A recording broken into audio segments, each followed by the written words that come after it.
Esiet sveicināti! Kalendārs šodien rāda visziedošākā mēneša maija pēdējo dienu. Un maija pēdējā raidījumā mēs ieskatīsimies Balvu novada pašvaldības jau veiktajos un vēl tikai plānotajos darbos un projektos. Balvi sev ir izvirzījuši mērķi būt Ziemeļlatgales centram.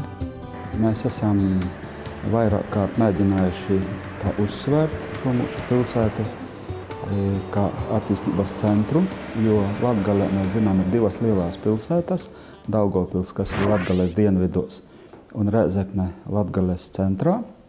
Un šeit ziemeļu pusē tas centrs kā balvi varētu tiešām attīstīties. Un mums ir šobrīd izstrādes stadijā attīstības stratēģija novadam līdz 2030. gadam, un mēs kā vienu no galvenajiem virzieniem un mērķi esam arī tā paredzējuši, ka balvi turpmāk attīstīsies kā Ziemeļlatgales centrs. Un līdz ar to saistās vairāki pasākumi un nodomi.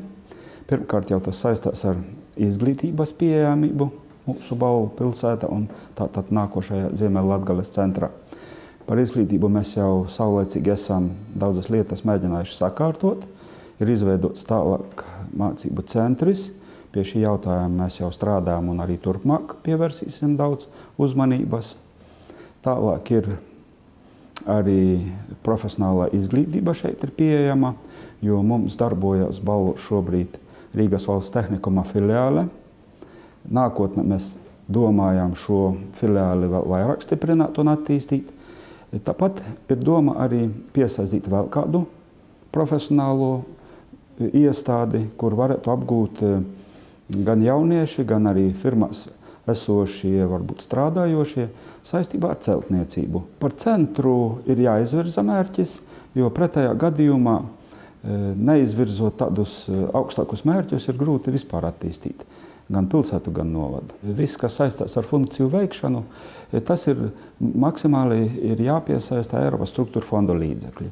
Liels, atbalsts līdz šim ir bijis no struktūra fondu līdzekļiem, kad mēs esam atraduši iespēju un esam ieguvuši struktūra fondu līdzekļus dažādu ceļu un arī ielu attīstībai.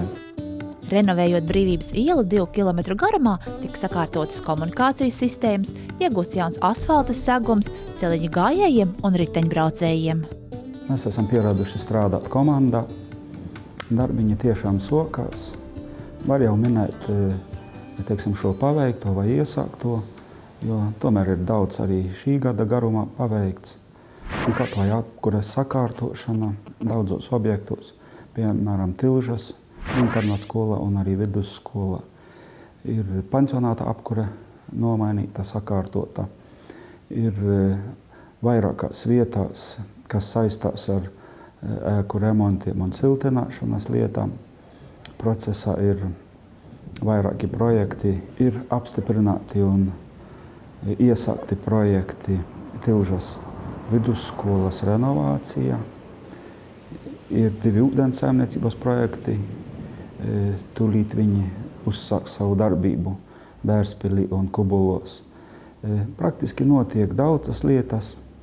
Jā, vēl var pieminēt arī Balvu slimnīcas lielu tādu remontu, renovāciju, jo savulaik bija Balvu slimnīcai problēmas ar parādiem, bet tagad viņai ir apvienība kopā ar Gulbeni, un tā situācija ir stabilizējusies. Galvenais ir realizēts šis Eiropas līdzekļu struktūru līdzekļu projekts. Slimnīca ir iegūsi jaunu seju, arī iekārtas un sadzīves apstākļi un darba apstākļi ir stipri vien uzlabojušies. Mēs cenšamies darīt, lai šie apstākļi dzīves kvalitāte uzlabotos. Andris Kazinovskis šobrīd vada arī Latgales attīstības aģentūru, kuras darbs vērsts visa Latgales reģiona attīstībai. Šeit pat balvos ir realizēti, piemēram, kultūras un turisma projekti, kur balvos ir sakārtota ezermala, dažādi objekti, dažādi peldvieta un ceļiņi. Tāpat arī lieli reģiona mēroga projekti ir saistībā ar sporta aktivitātēm, kultūras aktivitātēm. Un tāda veida projekti lieli būtu jāturpina. tā, lai šis reģions, Latgales reģions, izmantojot struktūra fonda līdzekļus, aktīvi darbotos un būtu arī ieguve arī materiālā ziņā, sporta bāzes un dažādas citādas būvēs, varbūt arī biznesa jautājumus kārtotu. Tā kā aģentūrai ir darbs paredzēts. Un es domāju, ka viņa vēl sevi vēl parādīs. Sadarbība un brālīga līdzās pastāvēšana raksturo Balvu novada būtību, vai tā būtu sociālā sfēra, kultūra vai saimnieciskā darbība. Mūsu novada arī tāda kopējā darbībā vērsās to, kad mēs meklējām sadarbības partnerus arī ārpus novada, ārpus valsts robežām. Un viens no šiem sadarbības veidiem ir darbošanās Eiro reģiona Pleskava Livonija. Un ir tā, ka Pleskava Livonija ietvaros mēs esam atraduši daudzus saprotošus cilvēkus, un šī sadarbība nes mums tādu kopēju labumu. Ir tā, ka daudzi jautājumi, kas valstī nav atrisināti varbūt valsts mērogā, mēs mēģinām tos risināt vietējā pašvaldību mērogā.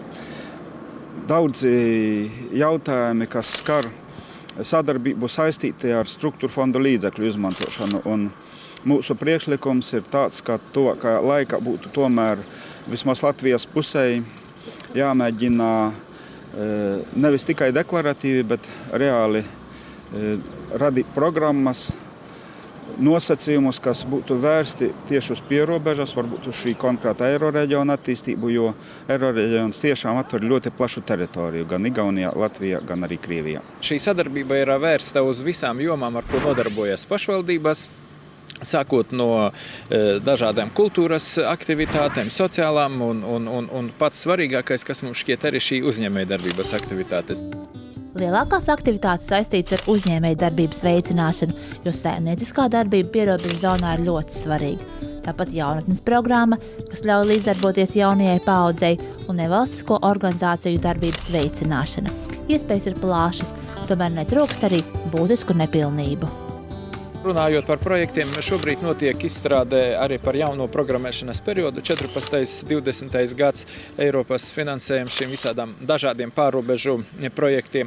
Un es gribu teikt to, ka mēs šeit Latvijā un arī Krievijas un Igaunijas šajās programmās ir vienā, es teikšu, mazliet tāda konservatīva problēma, kurā, teiksim, Rietuma Eiropas valstīs un mazliet arī jau uz Austruma Eiropas valstīs viņā praktiski jau vairs nepastāv. Un tas ir šobrīd šīs finansējums, kas tiek paredzēts šīm programmām, viņš viss ir pilnīgi centralizēts un pilnīgi tiek nošķirts tikai pa projektu jomām. Bet, piemēram, pārrobežu sadarbības interesēs un tieši pierobežas teritorija interesēs būtu izdalīt kaut kādu finansējumu tieši šīm, teiksim, Eiroreģiona aktivitātēm, pierobežas projektiem, maziem projektiem, kur varētu iesaistīties mazas sabiedriskas organizācijas, biedrības, nevalstiskās organizācijas, skolas, kaut kādi kolektīvi un arī, teiksim, pašvaldībās kaut kāda pagastu pārvaldītas un tā tālāk, kur patiesībā šīm programmām prasība ir tāda, ka jābūt angļu valodā projektam uzrakstītam, tur kādas 20 līdz 40 un vēl vairāk lapusēm, ļoti gudri, tur jāraksta profesionālim, bet mazā biedrība to nekad neizdarīs, un viņa arī nekad neiesaistīsies šajā pārrobežu sadarbībā. Un mūsu uzstādījums, jeb lūgums, jeb aicinājums šām institūcijām, pie kurām mēs esam vairāk kārt arī griezušies, kā izdalīt zināmu finansējumu šāda veida projektiem. 17. maijā Balvu novada domas priekšsēdētājs Andris Kazinovskis un domas priekšsēdētāja vietnieks Juris Boldāns viesojās Polijas pilsētā Žulkovā, kur svinīgā gaisotnē ar bijušā Polijas prezidenta un Nobela miera prēmijas laureāta Leha Valensas, Polijas Republikas vēstnieku Latvijā Ježija Mareka Novakovska, Latvijas Republikas vēstnieku Polijā padomnieces Anda Sābeles un citu augstu amatpersonu dalību tika atzīmēta Žulkovas pilsētas tiesību iegūšanas 25. gada diena.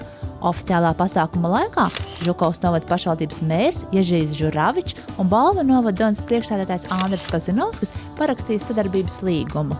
Andris Kazinovskis atzina, ka ir gandarīts par noslēgto līgumu un nešaubās, ka tas veicinās daudzpusīgu un apusēji izdevīgu attiecību attīstību izglītības, kultūras, sporta, turisma un ekonomikas jomās, kā arī stiprinās saites starp abu novadu iedzīvotājiem. Priekšsēdētājs pateicās Polijas Republikas vēstniecībai Latvijā, īpaši vēstniekam Ježijam Marekam Novakovskim par sniegto atbalstu sadarbības veidošanā. Par noslēgto sadarbību Žukovas iedzīvotājiem atgādinās gan Andra Kazinovska iestādītais bērs, gan Balvu novada ģērbonis, kurš turpmāk rotās Žukovas novada domi. Balvu novada ļaudīm netrūkst ideju, ieceru un darāmā, lai uzlabotu dzīves apstākļus savā novadā. Tādēļ arī turpmāk noteikti iepazīstināsim jūs ar Balvu novada attīstību.